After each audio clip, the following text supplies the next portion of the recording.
Me llamo Mateo, y lo que el tiempo no me ha quitado en memoria, me lo ha robado en oído. A mis 80 años, el mundo se ha vuelto un murmullo, una conversación lejana al otro lado de una pared gruesa. Los doctores en la ciudad dicen que son los años, el castigo de una vida entera vivida a más de 4.000 metros de altura, donde el aire es tan delgado como el hilo de un recuerdo. Pero yo sé la verdad. Mis oídos no están vacíos, están llenos. Llenos de un único sonido que ahoga a todos los demás. El tañido de unas campanas que nadie más puede oír. Las campanas de mi pueblo, Quintupampa, que yace a 200 metros bajo las aguas heladas de este lago que ahora llaman el Progreso.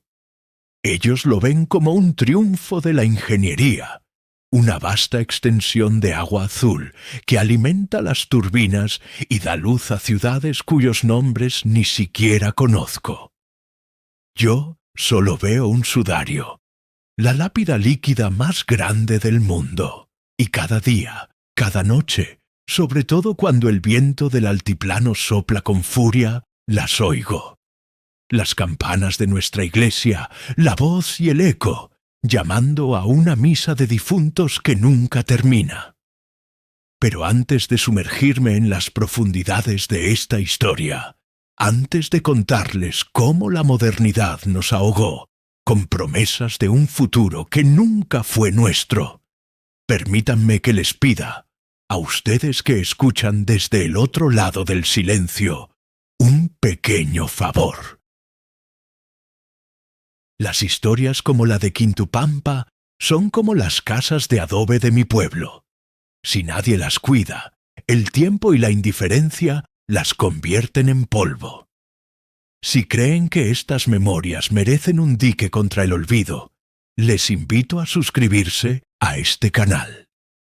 Cada suscripción es una piedra que añadimos a ese muro, una declaración de que las vidas de mi gente importaron.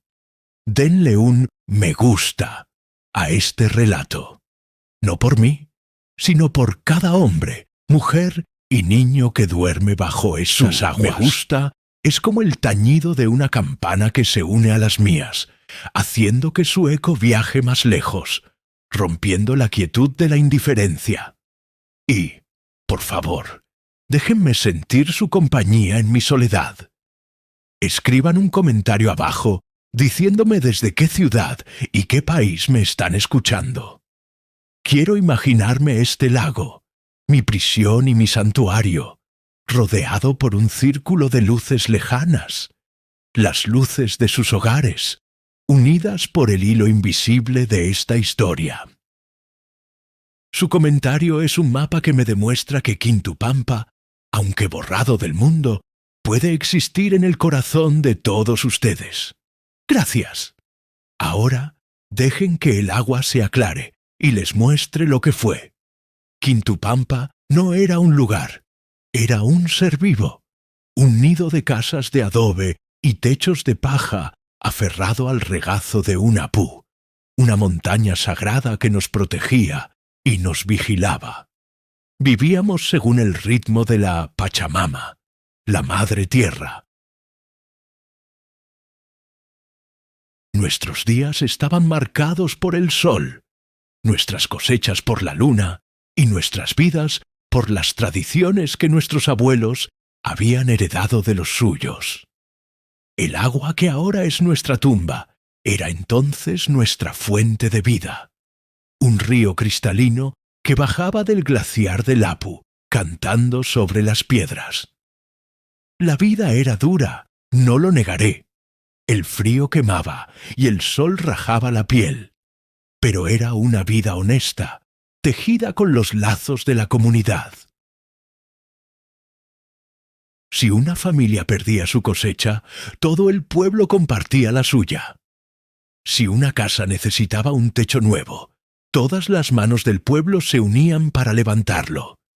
Y en el centro de todo, física y espiritualmente, estaba nuestra iglesia. una pequeña joya de adobe y cal blanca, construida por nuestros tatarabuelos, con un campanario que se alzaba desafiante contra la inmensidad del cielo. Y en ese campanario, nuestro orgullo, la voz y el eco. No eran campanas comunes, fueron fundidas allí mismo, hacía siglos, con una aleación de bronce, y según la leyenda, con la plata de las lágrimas de una princesa inca. Su sonido era único, profundo y melancólico, capaz de calmar las tormentas, y decían los viejos, de guiar a las almas perdidas de vuelta a casa. La voz tenía un tañido grave, solemne, que marcaba las horas, los nacimientos y las muertes. El eco era más agudo, casi un lamento, y sólo se tocaba en los días de fiesta o cuando una gran desgracia se cernía sobre nosotros. Yo era joven entonces, en los días en que el mundo exterior decidió que nuestro valle valía más inundado que habitado. Tenía 20 años, la fuerza de un toro y los sueños de un cóndor. Estaba enamorado de Anaí, la hija del alfarero, una muchacha con ojos como la noche del altiplano, y una sonrisa que podía derretir el hielo de las cumbres. Planeábamos casarnos, construir nuestra casa junto al río y tener hijos que aprendieran a leer las nubes y a hablar con la tierra. Éramos felices en nuestra ignorancia, sin saber que los hombres de corbata en la capital ya habían dibujado nuestro destino en sus mapas. Llegaron un día en camionetas que tosían un humo negro y apestoso, ahuyentando a las vicuñas. Eran ingenieros, políticos, hombres con la piel pálida y los ojos llenos de números. Desplegaron sus planos sobre una mesa y nos hablaron de progreso. Nos hablaron de una gran represa, un muro de hormigón que domaría el río y crearía el lago artificial más grande del país. Nos prometieron electricidad para todos, aunque en nuestro pueblo la única luz que necesitábamos era la del sol y la de las velas. Nos prometieron trabajo, dinero, escuelas y hospitales. Algunos, los más jóvenes, se dejaron seducir por el brillo de esas promesas. Vieron en el dinero una salida a la dureza de la tierra. Pero los viejos, los yatiris, los sabios que leían el futuro en las hojas de coca, negaron con la cabeza. Mi padre, que era el líder de nuestra comunidad, se enfrentó a ellos. «Este valle es sagrado», les dijo, su voz tranquila pero firme como una roca. «Aquí descansan nuestros antepasados. Cada piedra, cada planta, tiene un espíritu. El Apu es nuestro padre, y el río es la sangre que corre por sus venas. Si ustedes le ponen un torniquete, la montaña morirá de pena, y su maldición caerá sobre todos nosotros». El ingeniero jefe, un hombre con una sonrisa que no le llegaba a los ojos, se rió. «No se preocupe, buen hombre», dijo con condescendencia. «Les daremos tierras nuevas, más abajo, mejores tierras, y les construiremos un pueblo nuevo, con casas de ladrillo y agua corriente. Una réplica exacta de este, pero moderno. Una réplica». ¿Cómo se puede replicar el lugar donde naciste, la tumba de tu abuela, el árbol bajo el que diste tu primer beso? El pueblo se dividió. Las discusiones envenenaron las noches. Familias que habían compartido el pan durante generaciones se miraban ahora con desconfianza. Yo intenté mediar. Era joven, pero había aprendido a leer y a escribir, y sentía la responsabilidad de proteger a mi gente. Viajé a la ciudad. Hablé con abogados, con funcionarios. Les supliqué que buscaran otra ubicación. Les expliqué el valor sagrado de nuestra tierra. Me trataron como a un niño exótico. Me dieron palmaditas en la espalda y me enviaron de vuelta con promesas vacías. La lucha duró 5 años. 5 años de resistencia pacífica, de rituales al Apu, de cadenas humanas para impedir el paso de las máquinas. Pero la fuerza del progreso era como una luz imparable. Llegaron los soldados, con sus rifles y sus miradas vacías. Nos desalojaron de nuestras propias tierras. Vimos con impotencia cómo las excavadoras mordían el vientre de la Pachamama, cómo la dinamita hacía sangrar a nuestra montaña sagrada. El ruido de las máquinas era una tortura constante, un requiem mecánico que intentaba acallar el sonido de nuestras vidas. Durante la construcción, ocurrieron cosas extrañas. Las herramientas desaparecían. Las máquinas se averiaban sin explicación. 2 obreros murieron en accidentes absurdos, uno de ellos aplastado por una roca que se desprendió de una ladera completamente estable. Los trabajadores de fuera empezaron a murmurar, a hablar de la maldición del Apu. Se emborrachaban por las noches y juraban haber visto figuras sombrías observándolos desde las cumbres. Pero la corporación traía nuevos hombres, hombres más desesperados, y el trabajo continuaba. Finalmente, el monstruo de hormigón estuvo terminado. Un muro gris y ciego que cortaba el valle en 2. Una cicatriz horrible en un rostro que había sido perfecto. Nos dieron un ultimátum. Teníamos un mes para recoger nuestras cosas y mudarnos al pueblo de cemento que habían construido a 10 kilómetros de distancia, un lugar sin alma al que llamaron Nueva Quintupampa. La mayoría se resignó. Con el corazón roto, empacaron sus pertenencias, desenterraron a sus muertos más recientes y se fueron, sin mirar atrás para no convertirse en estatuas de sal. Pero unos pocos, los más viejos, los más tercos, nos negamos a ir. Mi padre, Anaí y su familia, y una docena más. Moriremos en la tierra que nos vio nacer, dijo mi padre. Nuestras almas no sabrían encontrar el camino desde esas cajas de cemento. Y yo me quedé con ellos. Me quedé por lealtad, por amor y por una rabia impotente que me quemaba por dentro. El último día, el día en que las compuertas se cerrarían, subimos al campanario de la iglesia, y mientras el sol se ponía, tiñendo las nubes de un rojo sangriento, empezamos a tocar las campanas. Tocamos a el eco, la campana de las grandes desgracias, con una furia y una desesperación que nunca antes habíamos conocido.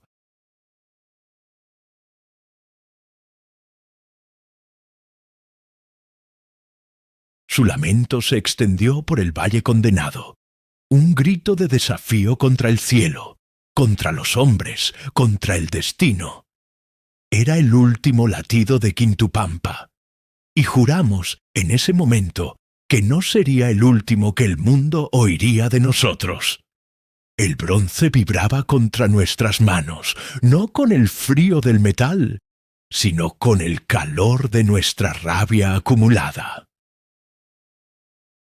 Cada golpe del badajo contra las paredes de El Eco no era un sonido, era un latido de nuestro corazón colectivo, un pulso de desafío enviado a través del valle.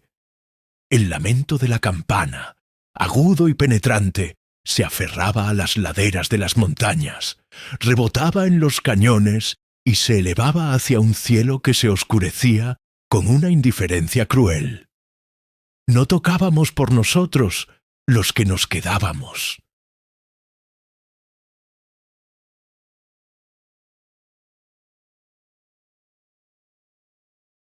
Tocábamos por los que se habían ido, por los abuelos enterrados bajo nuestros pies, y por la Pachamama, cuya piel estaba siendo desgarrada. Era el único lenguaje que nos quedaba, un grito de metal y aire contra el silencio del hormigón y la arrogancia de los hombres.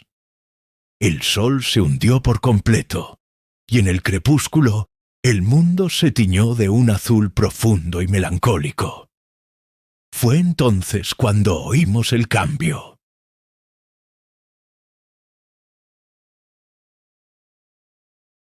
El río, nuestro río, que siempre había cantado una canción de vida y movimiento, empezó a callar. Su murmullo se convirtió en un siseo, un gorgoteo antinatural. El agua no llegó como un monstruo rugiente, como había imaginado en mis pesadillas. Llegó como una traición, una serpiente de agua oscura y silenciosa que se deslizó desde la base de la represa, lamiendo primero los campos de quinua más bajos.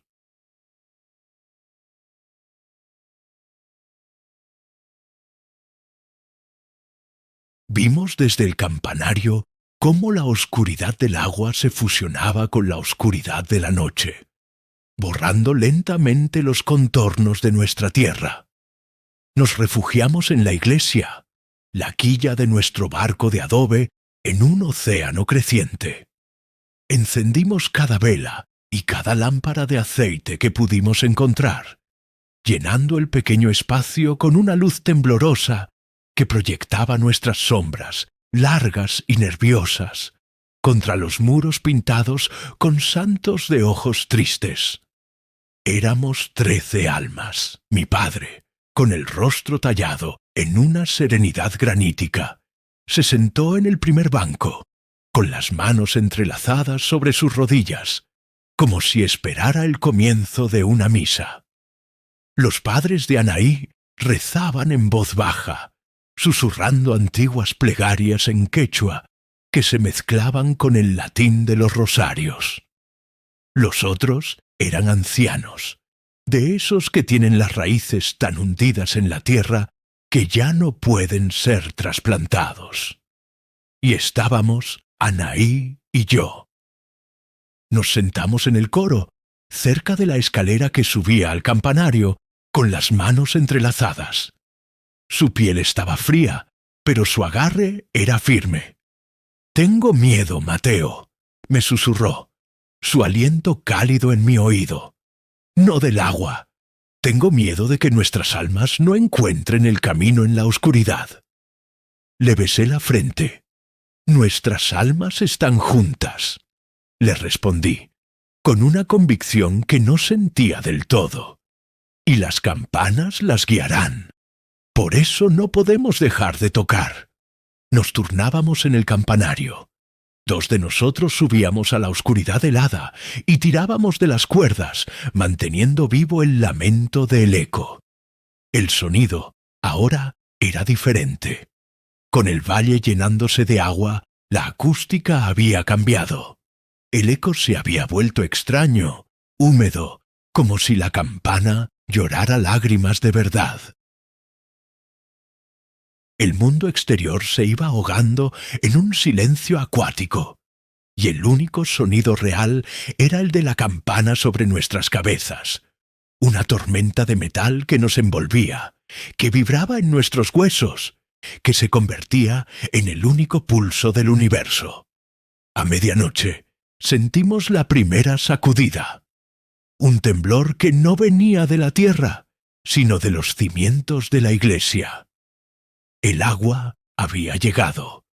Nos asomamos por las pequeñas ventanas del campanario. Quintupampa había desaparecido. Bajo la luz pálida de la luna, el valle era un espejo negro y roto, y nosotros estábamos en una isla que se encogía por momentos. El agua lamía las paredes de adobe de la iglesia, y oímos el sonido siseante de la tierra disolviéndose, rindiéndose. Nuestro barco estaba haciendo agua. Fue mi padre quien tomó la decisión. Su calma se rompió, y en sus ojos vi por primera vez el brillo del miedo, no por él, sino por nosotros. ¡A la montaña!, gritó, su voz resonando por encima del tañido de la campana. «El Apu nos protegerá. La iglesia no aguantará». La huida fue un parto al revés, escapando del útero de nuestro valle hacia la fría intemperie de la montaña.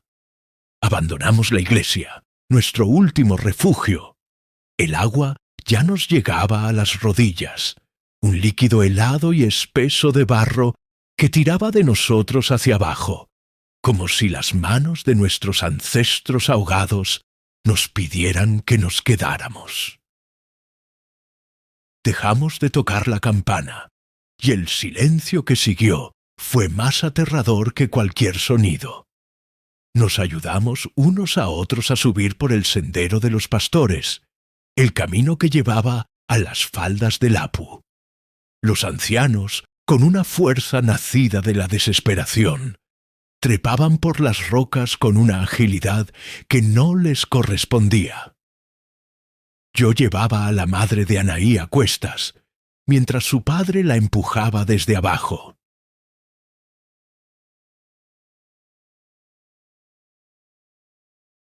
Mi padre y yo guiábamos el grupo, buscando el camino en la oscuridad, con el sonido del agua creciente persiguiéndonos los talones. Cada pocos metros nos girábamos. La vista era hipnótica y terrible. Veíamos cómo el espejo negro se tragaba las últimas islas, los techos de paja de las casas más altas, la copa del viejo muelle en el centro de la plaza. Y por encima de todo, como un último dedo acusador, el campanario de nuestra iglesia. Llegamos a una cornisa segura, a unos 100 metros por encima del nivel del valle, justo cuando la luna se ocultaba tras la cumbre del Apu.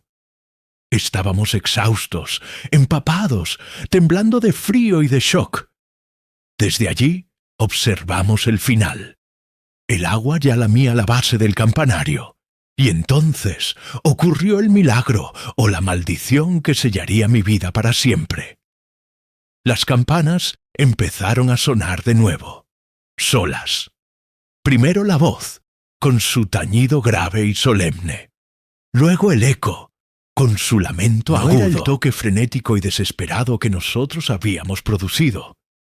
Era un repique lento, rítmico, casi ceremonial. Como si la iglesia misma, en su agonía, hubiera decidido oficiar su propio funeral. Los ingenieros dijeron después que debió ser el agua, que al entrar en el campanario movió los badajos de alguna manera. Pero nosotros sabíamos la verdad. Eran los espíritus de nuestros abuelos, los guardianes del pueblo, los que las tocaban. Era su última despedida. Vimos el campanario inclinarse, como un gigante cansado que finalmente se arrodilla. El agua lo engulló, y el sonido de las campanas se volvió gutural, ahogado, un gorgoteo de metal y agua.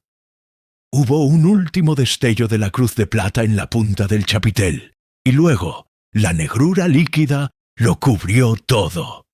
El silencio. Un silencio como nunca había conocido. Un silencio que era un vacío, una ausencia total de sonido que presionaba mis tímpanos hasta doler. El mundo se había quedado mudo. Nuestra iglesia, la voz y el eco, todo estaba bajo el agua. Nos abrazamos en la oscuridad, un pequeño rebaño de náufragos en una montaña de dolor. El llanto comenzó, primero el de una de las ancianas, luego el de Anaí, y finalmente el mío, sollozos secos y desgarradores que no ofrecían ningún alivio. Y entonces, cuando el silencio debería haber sido absoluto, definitivo, lo oímos. Un único y claro tañido.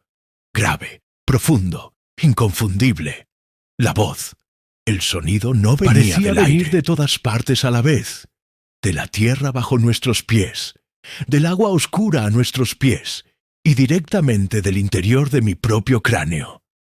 Nos quedamos helados. Nos miramos unos a otros, con los ojos desorbitados en la penumbra. —¿Lo has oído? —susurró Anaí. Yo solo pude asentir, incapaz de hablar. Y luego el otro, el lamento agudo y melancólico del eco, respondiendo a su hermano desde las profundidades. No era un sonido físico, era el fantasma de un sonido. Eco que había perdido su origen, una memoria que se negaba a morir. Estaban allí, bajo 200 metros de agua y silencio, pero seguían sonando. Para nosotros. El sol comenzó a despuntar en el este, iluminando un mundo nuevo y terrible. El valle de nuestros antepasados era ahora un lago inmenso y quieto, de un azul tan profundo como el de la muerte. Un paisaje hermoso y desolador.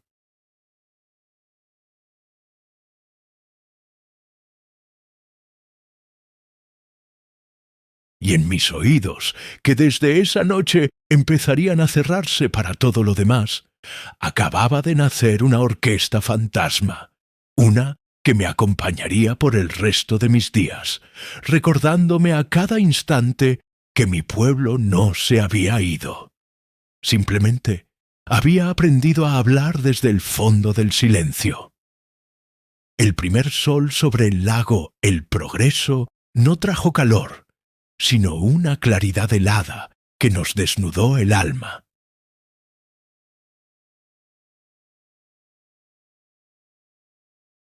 El valle de nuestra vida se había convertido en un paisaje ajeno, una postal de una belleza monstruosa.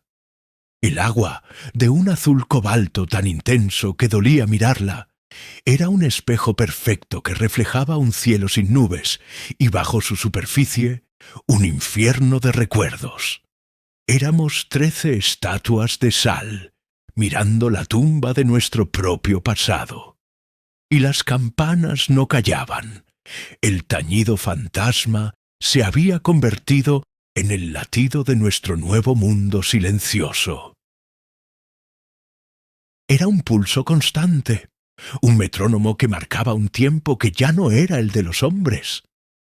La voz sonaba a las horas en punto, grave y puntual, como si el sacristán ahogado siguiera cumpliendo con su deber. Y el eco respondía con su lamento, no a intervalos regulares, sino de forma caprichosa, como si el lago tuviera estados de ánimo, como si suspirara con el viento o llorara con la quietud. Nosotros, los de la montaña, fuimos los únicos que las oímos.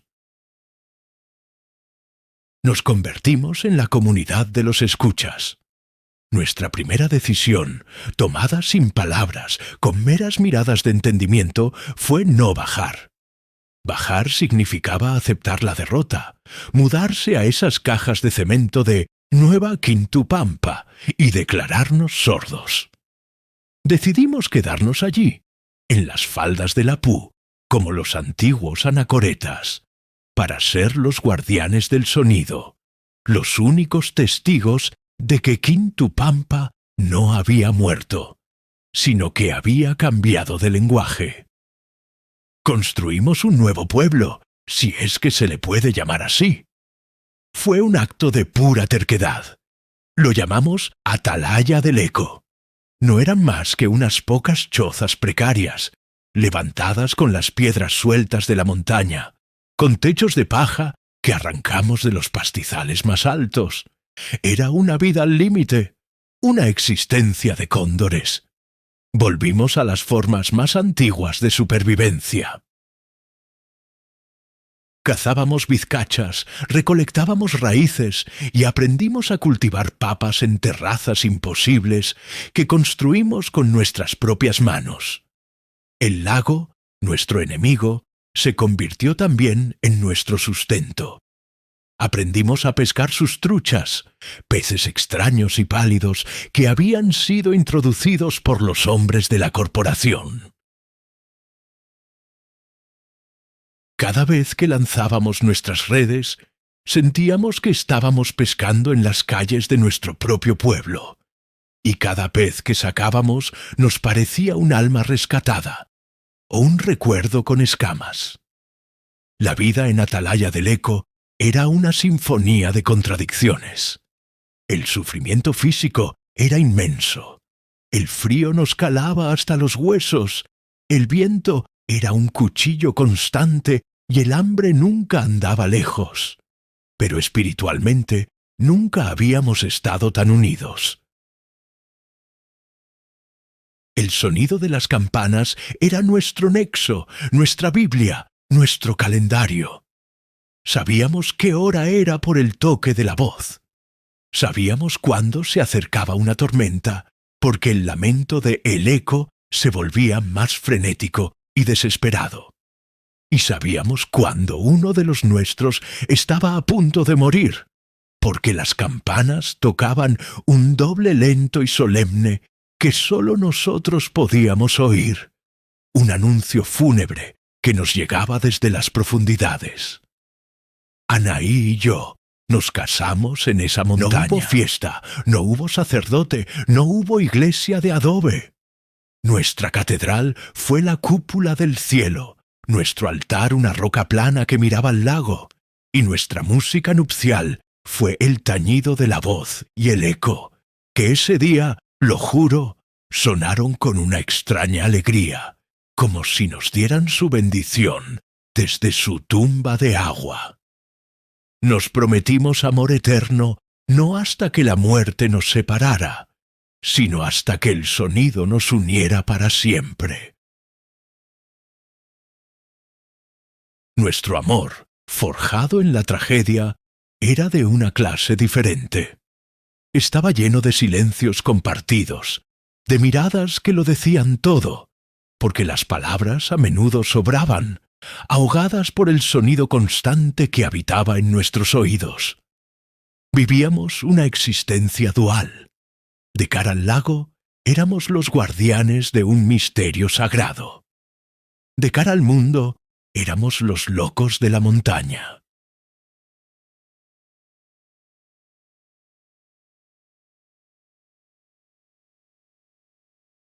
Los habitantes de Nueva Quintupampa, nuestros antiguos vecinos, nuestros propios parientes, a veces subían a visitarnos.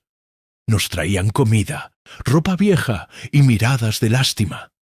Intentaban convencernos de que bajáramos, de que aceptáramos la realidad. No oían nada. Para ellos, el lago era solo agua, y nosotros, pobres locos traumatizados, que sufrían de una alucinación colectiva. ¿Todavía con el cuento de las campanitas? Nos decía mi propio primo, que ahora trabajaba para la corporación. Tienen que olvidar, seguir adelante. ¿Cómo se olvida la propia alma? ¿Cómo se sigue adelante cuando tus pies están anclados al fondo de un lago? Se creó un abismo entre nosotros. Ellos eran los que habían elegido olvidar. Nosotros, los que habíamos sido elegidos para recordar.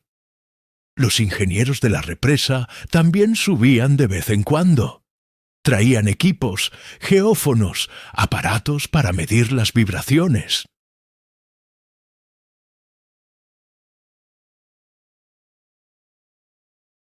Hundían sus micrófonos en el agua, escuchaban con sus auriculares y luego negaban con la cabeza. No hay nada, decían. Acústicamente imposible. Es un fenómeno de estrés postraumático, una memoria auditiva que sus cerebros proyectan. Intentaban explicarnos nuestra propia alma con sus diagramas y sus números. Les ofrecíamos un mate de coca y los escuchábamos con una sonrisa triste.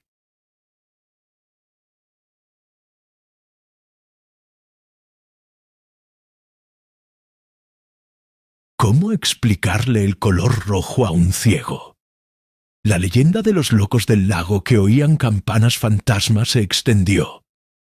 Algunos turistas curiosos llegaban, esperando vivir una experiencia paranormal. Se sentaban a la orilla del lago, cerraban los ojos con concentración y, por supuesto, no oían nada más que el silbido del viento. se iban decepcionados, dejándonos con nuestra verdad, que era demasiado grande y demasiado real para ser un espectáculo. Y así, el tiempo empezó a cobrarse su propio tributo. Los más viejos, uno por uno, comenzaron a irse. Su muerte siempre era anunciada por el doble de las campanas. No morían de enfermedad, sino de pena, de una especie de agotamiento vital. Era como si sus almas, al oír la llamada final desde el fondo del lago, simplemente se dejaran ir para reunirse con sus antepasados.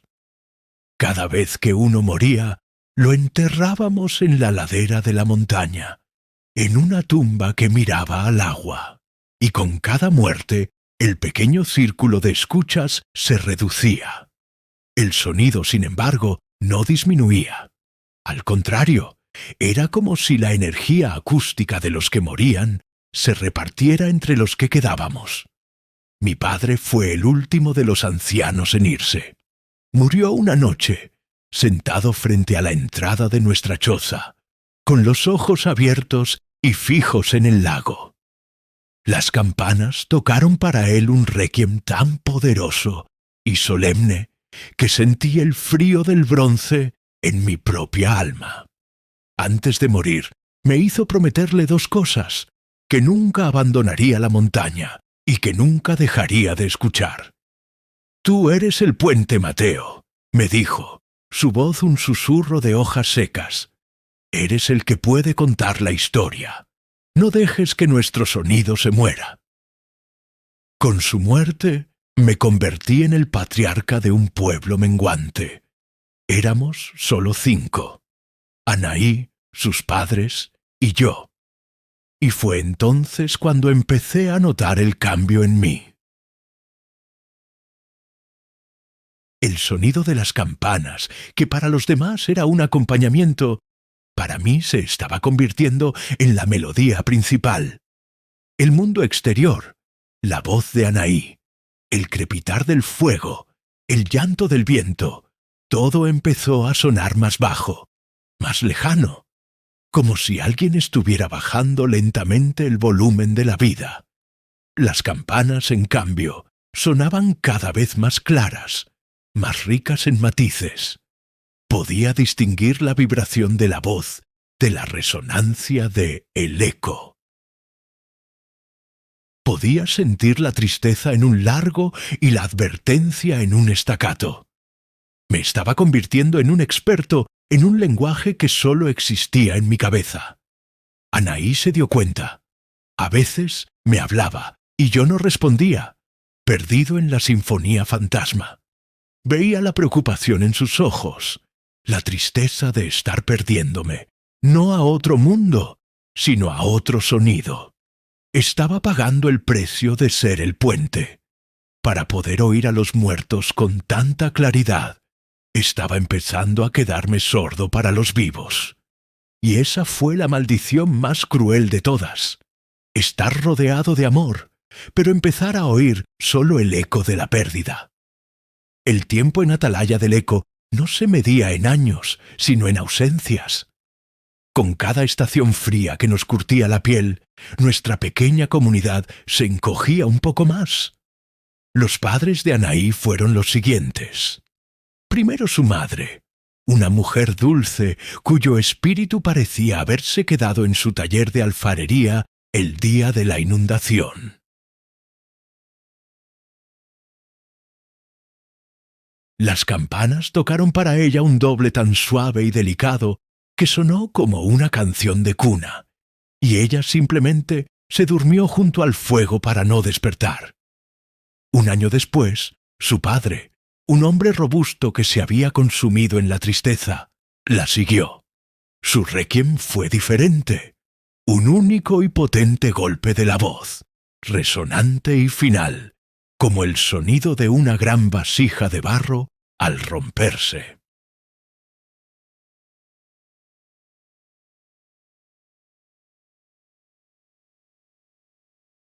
Con cada funeral en la ladera de la montaña, Anaí y yo Nos sentíamos más solos, dos pilares solitarios sosteniendo el techo invisible de un templo de recuerdos. Ahora éramos los únicos escuchas, los últimos herederos de un sonido que el mundo se negaba a oír. Y la carga de esa herencia recaía sobre mí, con un peso aplastante. Mi sordera para el mundo de los vivos se completó. La voz de Anaí, el sonido más dulce que había conocido, se convirtió en un murmullo lejano, y luego nuestro amor tuvo que aprender un nuevo lenguaje, uno tejido con el movimiento de las manos, la expresión de los ojos y la presión de un abrazo. Ella se convirtió en mi intérprete del silencio, mi ancla en un mundo que se había vuelto mudo. Me describía con sus manos el vuelo de un cóndor, el color de las nubes, la forma de una flor silvestre. Y yo, con una tristeza infinita, la observaba, amando su rostro animado, pero oyendo en mi cabeza una sinfonía completamente diferente. Mientras el mundo se callaba, Quintupampa gritaba en mi interior. Mi conexión con las campanas trascendió la simple audición. Ya no eran solo un sonido, eran un torrente de información sensorial. Me convertí en el puente que mi padre había profetizado. Empecé a oír no solo el tañido del bronce, sino los ecos de las vidas que el agua había silenciado. En las largas noches de vigilia, sentado a la entrada de nuestra choza, cerraba los ojos y el lago se convertía en un receptor de radio que sintonizaba con el pasado. Oía fragmentos de conversaciones de la plaza, el regateo en el mercado del domingo, las risas de los niños saliendo de la escuela, el ladrido del perro del herrero, el llanto de un bebé recién nacido. Oía el sonido del pico de mi padre en el campo, el de las manos de la madre de Anaí moldeando el barro. Eran fantasmas auditivos, atrapados en la resonancia eterna de las campanas. La maldición se había revelado en su totalidad. No era solo oír las campanas, era estar condenado a vivir para siempre en el eco de todo lo que se había perdido. Anaí sabía cuando yo estaba escuchando. Mis ojos se quedaban fijos en el lago, mi cuerpo inmóvil. Ella me tomaba de la mano, una presencia cálida que me recordaba que una parte de mí todavía pertenecía al mundo de los vivos. A veces yo intentaba describirle lo que oía, dibujando en la tierra con un palo. Pero, ¿cómo se dibuja el eco de una risa? ¿Cómo se describe la textura sonora de un recuerdo? Durante décadas, nuestra vida transcurrió en esta extraña dualidad. Éramos dos, pero vivíamos en tres mundos. El mundo silencioso de la montaña, el mundo sonoro de mi cabeza y el puente de amor que construimos entre ambos. Nos hicimos viejos juntos.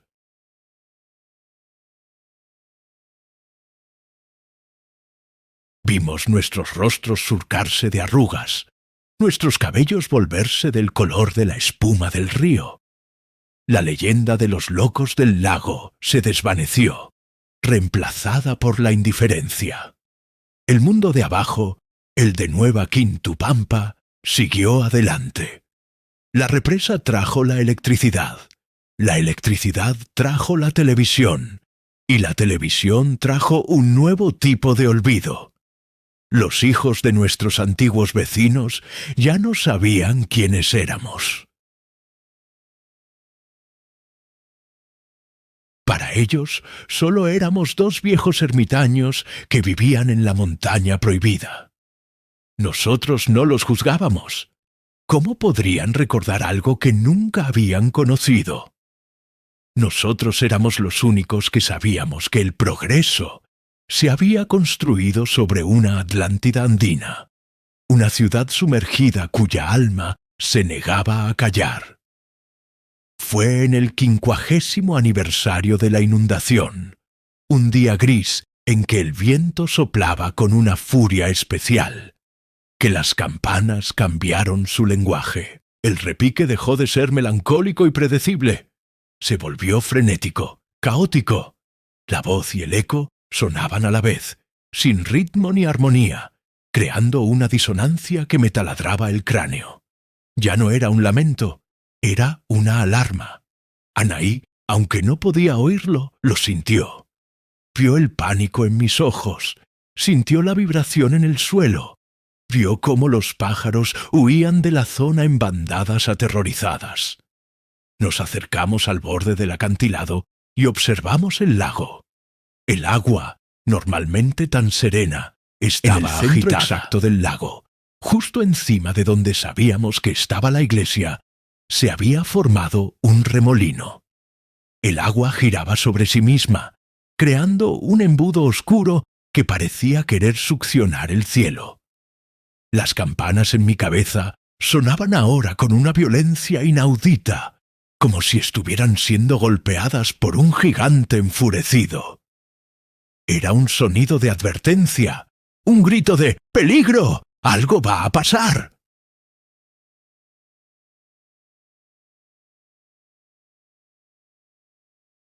Nos quedamos allí, abrazados, durante horas, observando el extraño fenómeno, mientras el viento nos azotaba y el clamor fantasma nos ensordecía. Al amanecer del día siguiente, el remolino había cesado y el lago volvía a estar en calma. Pero algo era diferente.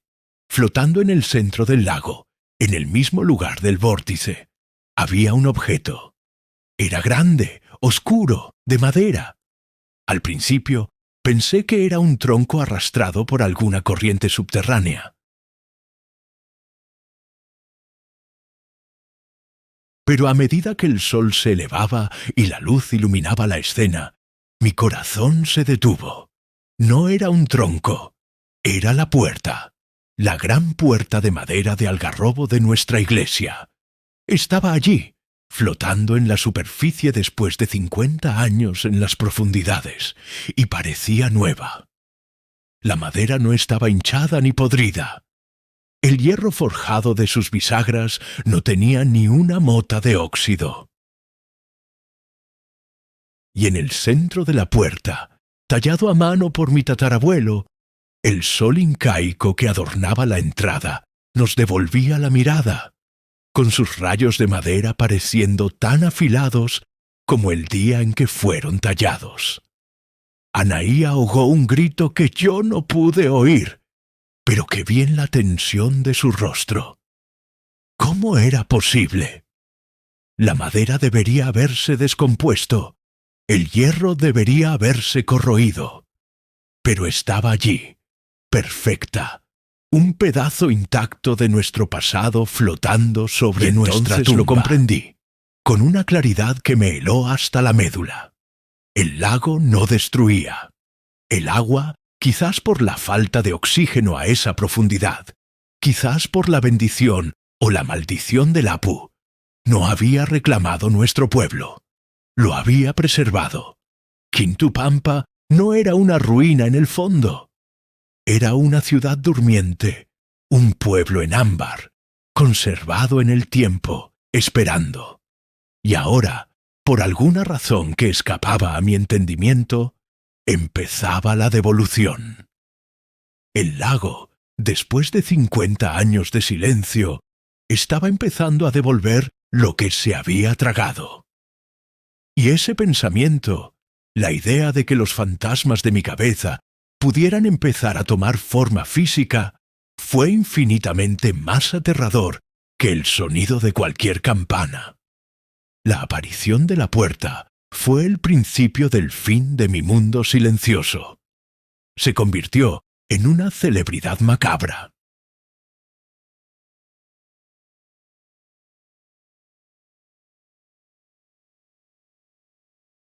La noticia del milagro del lago se extendió como un reguero de pólvora, avivada por los habitantes de Nueva Quintupampa, que vieron en ello una oportunidad.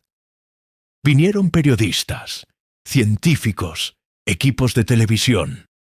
Sus helicópteros, Como libélulas ruidosas, profanaron nuestro cielo y su ruido. Aunque yo no podía oírlo, lo sentía como una vibración grosera en mi pecho. Remolcaron la puerta hasta la orilla, la estudiaron, la fotografiaron, la declararon un fenómeno de conservación anaeróbica sin precedentes. Intentaron explicar el milagro con su ciencia, despojándolo de su alma, de su terrible significado. Para ellos era un artefacto. Para mí era una lápida que había salido a flote. La puerta desató una fiebre. La corporación, la misma que nos había ahogado, ahora veía un potencial turístico. Hablaron de arqueología subacuática, de declarar el lago patrimonio cultural. Querían construir un museo en la orilla, exhibir la puerta, quizás incluso enviar robots para filmar el pueblo fantasma en el fondo. Querían vender nuestra tragedia en postales. El mundo que nos había ignorado durante 50 años, ahora quería devorar nuestros restos. Para Anaí, esta invasión fue la última herida.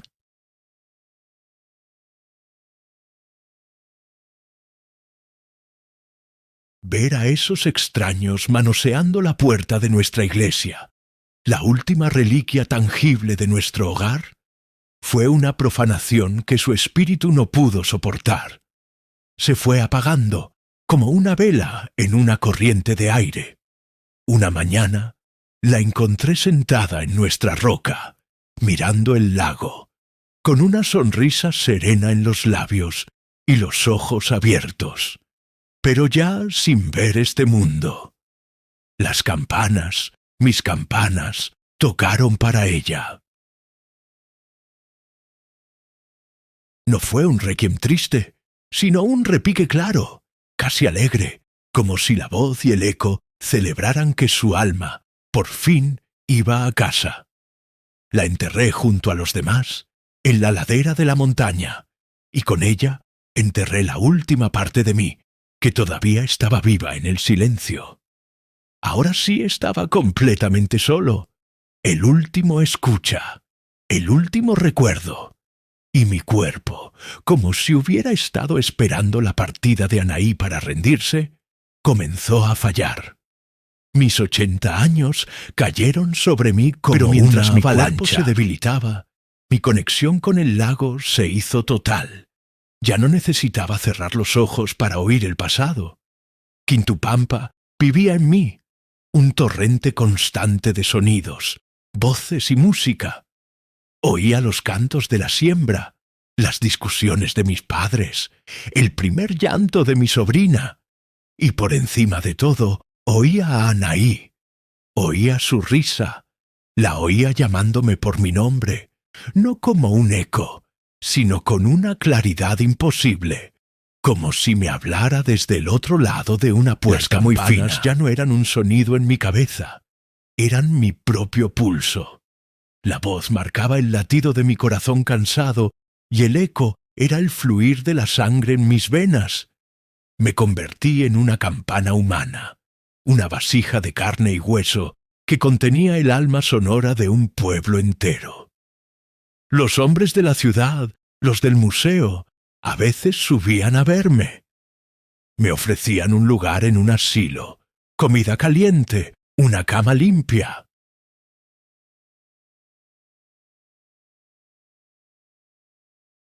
Me miraban con una mezcla de respeto y lástima, el último vestigio viviente de su nueva atracción turística. Les sonreía y negaba con la cabeza. ¿Cómo hacerles entender que irme sería como desenchufar el corazón de Quintupampa? Mi deber, la promesa que le hice a mi padre, era quedarme aquí hasta el final. Asegurarme de que el último sonido de mi pueblo fuera el de mi propia alma al romperse. Y ese final está cerca. Lo sé. Las campanas me lo dicen. Su tañido ya no es un lamento ni una advertencia. Es una llamada, una invitación, La voz suena con la solemnidad de un padre que espera en el umbral, y el eco responde con la dulzura de la voz de Anaí. A veces, en los días de calma, cuando el lago es un cristal perfecto, me asomo al borde del acantilado y me parece verla. No el pueblo, sino a ella, de pie en el fondo, junto al campanario sumergido, con la mano extendida, esperándome. Sé que no es real, que es un truco de la luz y de un cerebro viejo y solitario. Pero es más real que cualquier cosa que me quede en este mundo mudo. Los científicos nunca encontraron la fuente del sonido. Siguen diciendo que es imposible. Siguen buscando una explicación lógica para un fenómeno que no pertenece a la lógica, sino al amor y a la memoria. La maldición de Caín Tupampa no fue el agua, fue el olvido. Y nuestra bendición fue que la tierra, el metal y el amor se negaron a olvidarnos. Así que aquí estoy, contándoles esto a ustedes. Un último intento de ser el puente que mi padre quería que fuera. Un último esfuerzo por lanzar este sonido más allá de las montañas, más allá de mi propia muerte. Ya no oigo el viento, ni los pájaros, ni mi propia tos. Mi mundo es una catedral sumergida de sonido puro. Es un lugar hermoso y terriblemente solitario. Cuando mi corazón se detenga, la voz callará. Cuando mi sangre deje de fluir, el eco se desvanecerá. Y yo, Mateo, el último escucha, me sumergiré en el silencio final para reunirme con mi pueblo. Quizás entonces, y solo entonces, las campanas de Quintupampa se callarán para siempre. O quizás, solo quizás, si ustedes han escuchado bien esta historia, si han sentido la vibración de su pérdida, mi sonido encontrará un nuevo hogar en sus oídos. Y serán ustedes los nuevos guardianes del eco. Escuchen. ¿Lo oyen? Es el sonido de un pueblo que se negó a morir. Es mi alma, que por fin va a casa.